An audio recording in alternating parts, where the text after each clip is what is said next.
கர்த்தருடைய பரிசுத்த நாமத்திற்கு மகிமை உண்டாகட்டும். இந்த நாளிலும் கர்த்தர் நமக்கு தரக்கூடிய நல்வார்த்தை சங்கீதம் 54வது அதிகாரம் 7வது வசனம். அவர் எல்லா நெருக்கத்தையும் நீக்கி என்னை விடுவித்தார். பிரியமானவர்களே, தாவீதுக்கு இருந்த நெருக்கடிகள் நாம் அறிந்ததே.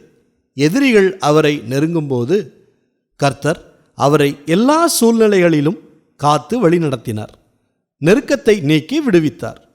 இன்றைக்கு உங்கள் நெருக்கம் என்ன? கடன் பிரச்சனையா? வேலையில் மன அழுத்தமா? குடும்பத்தில் சமாதானம் இல்லையா? கர்த்தர் நிச்சயம் உங்கள் நெருக்கத்தை, மனபாரங்களை நீக்கி உங்களை விடுவிப்பார். கவலைப்படாதீங்க. சோர்ந்து போகிறவர்களுக்கு அவர் பலன் கொடுத்து சத்துவம் இல்லாதவர்களுக்கு சத்துவத்தை பெருக பண்ணுகிறார் கர்த்தர். இன்றைக்கும் உங்களுக்கு ஒரு புதிய பலன் கிடைக்கும்.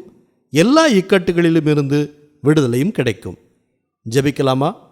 நல்ல தகப்பனே, இந்த நல்வார்த்தையை தந்ததற்காக நன்றி செலுத்துகிறோம்.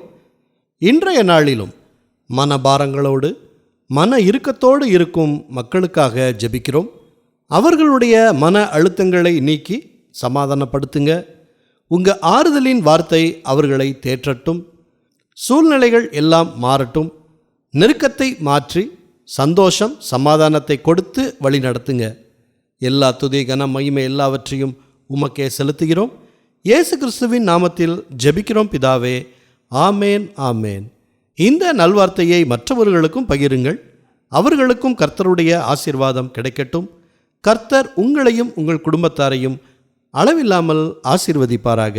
ஆமேன்.